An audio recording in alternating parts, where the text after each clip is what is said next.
السلام علیکم دوستو، اس تصویر کو غور سے دیکھیے۔ آپ یقیناً یہی سوچ رہے ہوں گے کہ ایک کتے کی ڈیڈ باڈی کو اس طریقے سے آنر کرنا کیا جائز ہے؟ خیر، یہ جائز یا ناجائز کی بحث ہم پھر کبھی کریں گے۔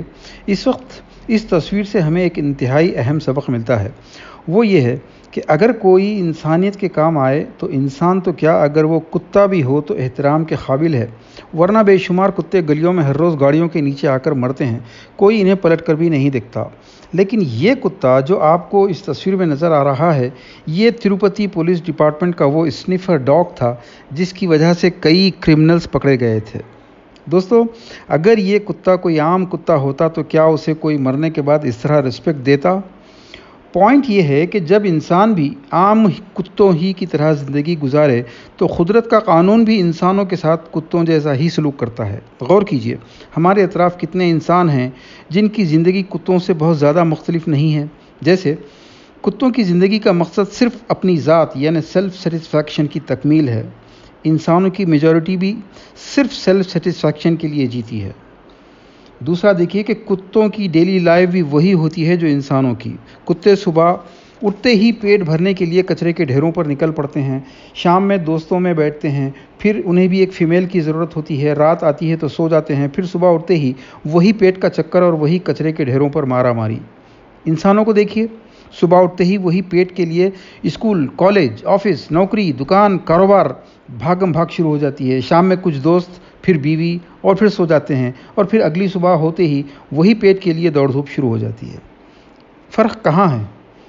اب دیکھیے، کتا ہڈی کے لیے جائز ناجائز کچھ نہیں دیکھتا، کہیں بھی منہ مار سکتا ہے، اور انسان بھی اپنے فائدے کے لیے کچھ بھی کر سکتا ہے، ضمیر بیچ سکتا ہے، ایمان بیچ سکتا ہے، جھوٹ، دھوکہ، لینڈ گرابنگ، دلالی وغیرہ سب کچھ کر سکتا ہے۔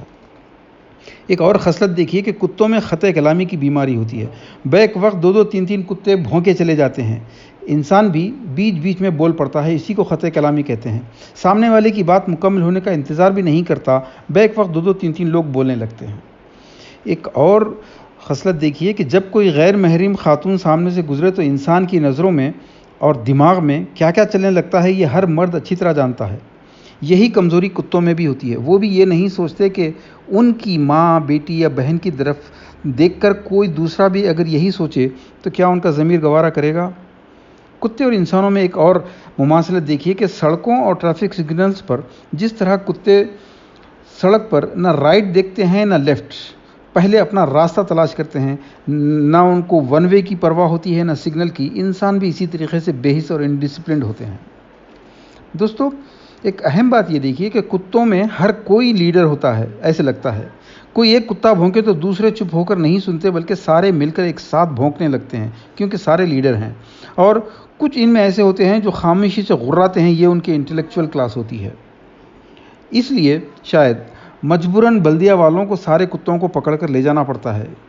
آج RSS اور BJP بھی ہمارے لیے بلدیہ بن چکی ہے۔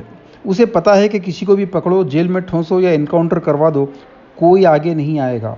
حافظ جنید شہید کو ٹرین سے اتار کر خنجروں سے شہید کیا گیا، کیا کوئی آگے بچانے کے لیے آیا؟ اس شہید کی ماں نے کہا کہ اگر ایک دو لوگ آ جاتے یا اس کے کلاس میٹس ہی آگے آتے تو میرا بیٹا بچ جاتا۔ دوستو، ایک اور بات نوٹ کیجئے کہ کتے اپنے مالک کے تو بہت وفادار ہوتے ہیں، لیکن اپنی قوم سے غداری کرتے ہیں۔ دیکھ لیجئے، ہم کو آج تک جتنا نقصان ہمارے اپنے لیڈروں، مخبروں اور افسروں نے پہنچایا ہے، اتنا نقصان ہم کو کبھی غیروں سے نہیں ہوا۔ دوستو، میں یہ باتیں بہت سارے دوستوں پر بہت گراں گزر رہی ہوں گی، لوگ اس کو بدتمیزی اور توہین سے تعبیر کر رہے ہوں گے کہ انسانوں کو کتوں سے کمپیئر کیا جا رہا ہے، مگر انسانوں پر کتوں کی مثال تو خود قرآن نے دی ہے۔ سورہ اعراف آیت 175 to 178 پڑھتے جائیے، اللہ تعالیٰ فرماتا ہے کہ جب ہم نے انسانوں کو اپنی آیتوں کا علم دیا اور یہ علم دے کر انہیں ایلیویٹ کرنا چاہا تو یہ اپنی خواہشات پر اڑے رہے اور زمین سے چمٹے رہے۔ دوستو، یہ آیت کافروں یا مشرکوں کے بارے میں یا نصرانیوں یا یہودیوں کے بارے میں نہیں آئی ہے، بلکہ ہم مسلمانوں کے بارے میں آئی ہے کہ ہمارے پاس علم تھا لیکن ہم اپنی خواہشات کے پجاری بن کر رہے۔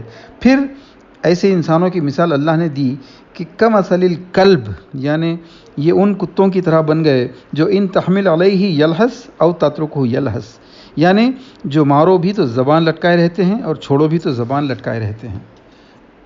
سیاست، شہرت، دولت اور پاور کی لالچ میں کتوں کی طرح زبان لٹکائے حل من مزید کی تلاش میں دوڑتے رہتے ہیں۔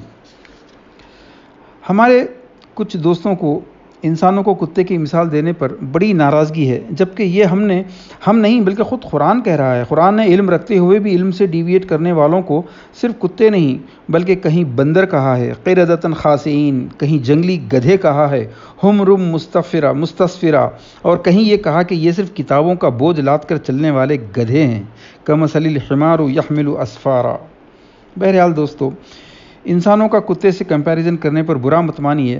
پوائنٹ یہ ہے کہ جب زندگی میں کوئی مقصد نہ ہو سوائے اپنی نفس کی خواہشات کو پوری کرنے کے، تو یہ زندگی کتے، بندروں اور گدھوں سے مختلف نہیں ہوتی۔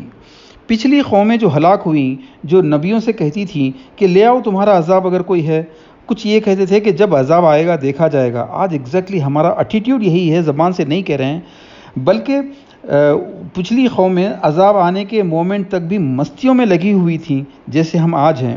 پھر جب عذاب آ گیا تو اللہ نے کسی کو غلام بنا دیا تو کسی کو تباہ کر دیا اور کسی کو صحرا میں 40 سال بھٹکنے کی سزا دی۔ کم از کم آج کے دور میں 2 عذاب ایسے ہیں جو ہم اپنی آنکھوں سے دیکھ رہے ہیں۔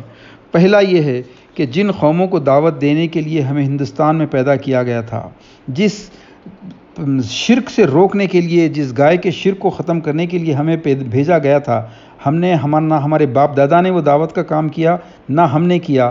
آج اس کی سزا یہ ہے کہ جاہل اور ظالم قومیں حاکم بن کر ہم پر مسلط ہو چکی ہیں، وہی گائے ہم پر مسلط کی جا چکی ہے۔ اور دوسرا عذاب یہ ہے دوستو کہ پوری قوم غلام بن چکی ہے، جن کو آپ دوسرے ویڈیوز میں اچھی طرح سن چکے ہیں۔ ان کو پوری زندگی کتوں کی طرح مارے پھرنے اور کما کر شادیوں پر لٹانے کے عذاب میں مبتلا کر دیا گیا ہے۔ اور جن کے پاس پیسہ ہے اور ایجوکیشن ہے، وہ شادیوں کے معاملے میں ابو لہب اور ابو جہل بن چکے ہیں، اور ایسی شادیاں اٹینڈ کرنے والے تو ان سے بھی زیادہ بہرے، گونگے اور اندھے ہو چکے ہیں۔ صم بکم عمی فہم لا یعقلون۔ دوستو، ایک تاریخ کا اہم واقعہ سناتا ہوں کہ مسلمانوں کے قتل عام کرنے والے ہلاکو خان کا پوتا خبائل خان، جس واقعے سے متاثر ہو کر اس نے ایمان لا لیا، وہ واقعہ یہ تھا کہ اس نے ایک بزرگ سے اسلام کا مذاق اڑاتے ہوئے، مسلمانوں کا مذاق اڑاتے ہوئے پوچھا کہ تم بہتر ہو یا میرا کتا؟ بزرگ نے فرمایا اگر میرا خاتمہ ایمان پر ہو تو میں تمہارے کتے سے بہتر ہوں، ورنہ تمہارا کتا مجھ سے بہتر ہے۔ سبحان اللہ۔ دوستو، جس طرح سینکڑوں جانور مر جاتے ہیں انہیں کوئی یاد نہیں رکھتا، اسی طرح کئی انسان بھی مر جاتے ہیں انہیں کوئی یاد نہیں رکھتا سوائے ان کے بیٹوں اور دامادوں کے، وہ بھی اس لیے کہ خود غرضی چھپی ہوتی ہے۔ ابا جان بہت اچھے تھے، خوب مر کر کمائے اور کما کر مر گئے، لیکن ان کے لیے بہت کچھ چھوڑ کر گئے، لیکن دنیا انہیں یاد رکھنے کے لیے کبھی تیار نہیں ہوگی، کیونکہ یہ دنیا اور تاریخ انہی لوگوں کو یاد رکھتی ہے جو اپنے مال سے، اپنے وقت سے اور اپنے ٹیلنٹ سے دین اور قوم کے لیے کچھ نہ کچھ ہر وقت کرتے رہتے ہیں، صرف تبصرے اور مشورے نہیں کرتے، پازیٹیو کام کر جاتے ہیں۔ بہرحال اس کتے کی تصویر سے جو سبق ملتے ہیں وہ ہمارے سامنے آئے، اور بھی بہت سارے ہیں، لیکن انشاءاللہ پھر کبھی۔ وآخر دعوانا ان الحمدللہ رب العالمین۔